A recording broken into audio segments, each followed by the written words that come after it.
Hi everyone, welcome to your July 2016 love readings. If you enjoy love readings, make sure you watch my general weekly love readings posted every Wednesday.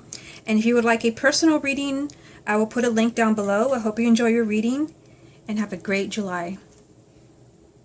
Hi Libra, welcome to your love reading for July 2016. Let's go ahead and get into your reading. I've already properly shuffled the deck, but I'm just going to give it another quick shuffle just like this. This is the love reading for Libra for July 2016.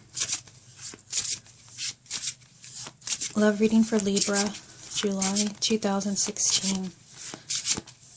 What are the energies around love and romance for Libra for July 2016? Love reading for Libra, July 2016. Love reading for Libra, July 2016. Energies around love and romance for Libra, July 2016.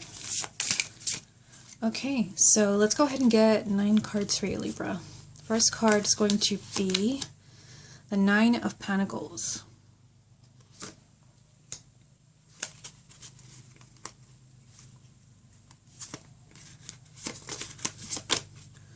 The Knight of Pentacles.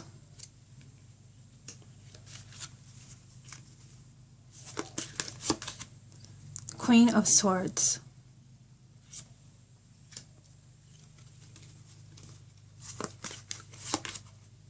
Three of Swords.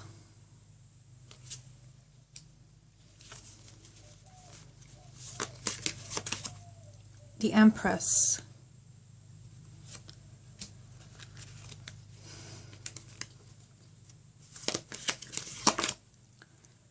Nine of Swords. The Star.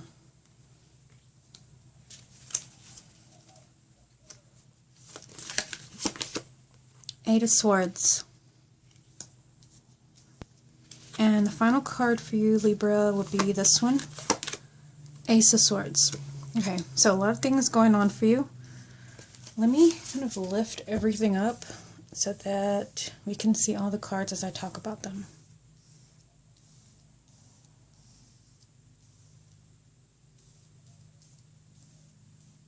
You do have the Empress as the heart of your reading.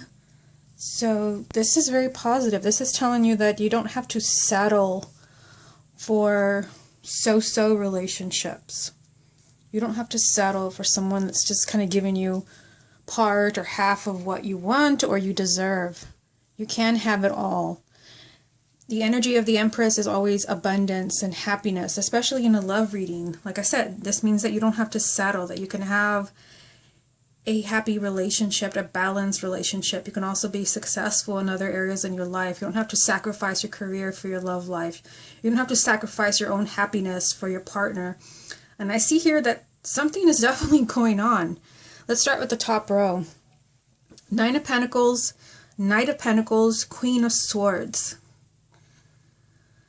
Okay, so the 9 of Pentacles, this is more of a card of being really independent and not really needing someone to hold your hand and tell you that everything's going to be okay. So it could be that something is going on. You do have the Queen of Swords, but that could be you since you are an air sign. But it could also represent someone else in your life. I don't know, when I look at the 9 of Pentacles, this also represents like material things. It represents money and abundance. And it means, like I said, that you don't really need another person to complete you. You don't need another person to be successful in life. So I feel like they're saying to kind of like watch your relationships, that you're not becoming too codependent on someone because you feel that you need them financially or you need them in some way. Because like I said, your first card is all about independence and being very self-reliant and knowing that you can create abundance for yourself. You don't need someone to hold your hand. You don't need someone to create this for you. You can do this for yourself. But you have the Knight of Pentacles, and this is telling you that you're making slow progress. I almost kind of feel like someone is working on issues of maybe codependency. Like you're making some progress towards your goals. I mean, this is a love reading, but I'm kind of getting a message that there's something going on possibly like with your career or with your finances, and it's influencing your love life or your relationship. I feel like you're making progress, maybe at becoming more independent and not thinking that you need to have your partner around 24/7, or maybe it's the other way around. Maybe they're asking you for too much. And I feel like you're slowly making progress towards that. You do have the Queen of Swords, and this could be you. I mean, it is the Queen. It could be male or female. But also the Queen of Swords is very emotionally detached. She's more kind of focused on her career and her finances. She does not do well with emotions. This Queen usually kind of shies away from emotion because she has been hurt in the past. So she kind of keeps people at a distance, and she'd rather deal with cold hard facts instead of with emotion. So I feel like either this is you, that maybe you're slowly kind of healing from this, making progress, the Knight of Pentacles, or it could be your partner. I feel like a relationship, I mean, looking at what's going on in the second row here, 3 of Swords, 9 of Swords. This is something to like really look at carefully. I feel like there's a lot of anxiety and fear around a relationship. I mean, it is lined up with the Queen of Swords, so it could be that there is, because this is a court card, it could be you, or it could be someone, it could be your partner, where there is a lot of fear and anxiety. Like they don't want to lose you. They don't want to lose the relationship. This is a card of worst case scenarios, imagining the worst possible thing that could happen. And I mean, then the 3 of Swords, which is a separation. So I feel like somebody is like very much afraid of losing their partner, or something negative happening in their love life. The 3 of Swords does represent like breaking up, a divorce, heartache and loss, sadness, tears. And I feel like there's a lot of anxiety about this. And you do have the Queen, you do have the Empress right in the center of the reading, which is telling you that you don't have to settle. So maybe if you are in an unhealthy relationship, because I do have to think about the 8 of Swords down here. The 8 of Swords is someone feeling trapped. Someone feeling trapped. So it's like if you are in an unhealthy relationship where someone's flipping out way too much here with the 9 of Swords. So much, angst. So much drama. That's what I'm getting. Like so many fears.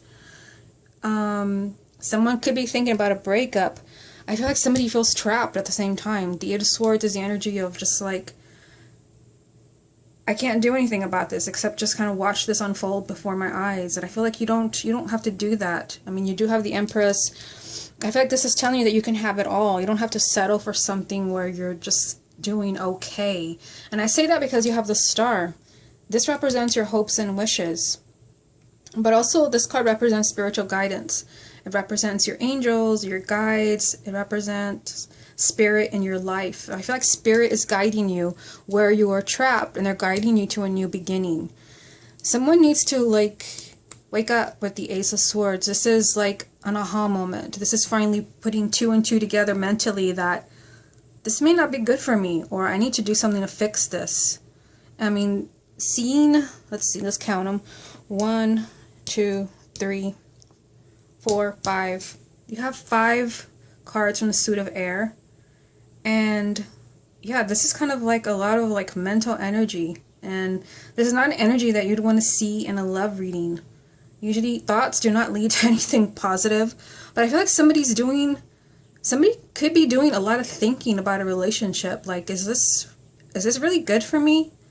I don't know, from this card, I just kind of get like a lot of angst. Like there's a lot of drama. Somebody is like really worried about losing their partner, and yet that energy is already here. And somebody's kind of feeling trapped. And there could be issues, starting off with the 9 of Pentacles, there could be issues with like independence. Like somebody needs to start like, standing on their own 2 feet. Don't lean on your partner, or don't allow your partner to lean too much on you. So I feel like, you're slowly making progress, yet there are all these kind of conflicting energies of, you know, a possible separation, so many fears and angst and worry and worst case scenarios. Yet they're telling you, don't forget your hopes and wishes. Don't forget your hopes and wishes. I'm looking at what's going on right here. And this all kind of points to you. I mean, you are an air sign. You could be the Queen of Swords. It doesn't matter if you're male or female. And, I mean, seeing this, like I said, your hopes and wishes, spirit guiding you, telling you that you don't have to settle for second best. You can have it all. The Empress has everything. And, again, this all leads to you. Looking at the reading this way, I mean, this is independence, self-reliance, and again, I mean, it's kind of leading towards like a new way of thinking. Like something about that has to change in order for you to have this energy of the Empress, where you're just kind of radiating abundance when it comes to your love life. You have a healthy, balanced relationship. Just kind of seeing what else catches my eye here.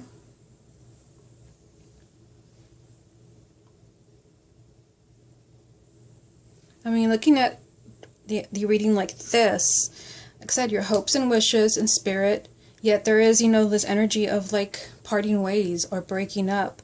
And it is lined up with the Nine of Pentacles, which could be that somebody, like I said, someone is dealing with issues of codependency, or someone's way too focused on money or career, and this is not healthy. This is not the energy of the Empress. I mean, she is very financially stable, but she's also very emotionally balanced. And I don't really kind of get that from this card here. This card, if anything, they're saying that something has to change mentally. Something has to change mentally in order for you to have the relationship that you deserve. Something that is healthy and balanced. It's almost like somebody has to learn to fend for themselves and not lean on you too much. There's just an energy here. It could be you or your partner. I just get that somebody's feeling trapped. Somebody is just feeling trapped in a relationship and feeling like there's really nothing they can do about it. Yet their hopes and wishes are kind of knocking on their door. And I feel like there could be some clarity also that comes in about what you can do so that you don't feel trapped in the relationship. Maybe heal the relationship or move in a different direction. I feel like Spirit is guiding you. Okay, Libra, this has been your love reading for July 2016. Hope you enjoyed it, and I will speak to you again next month.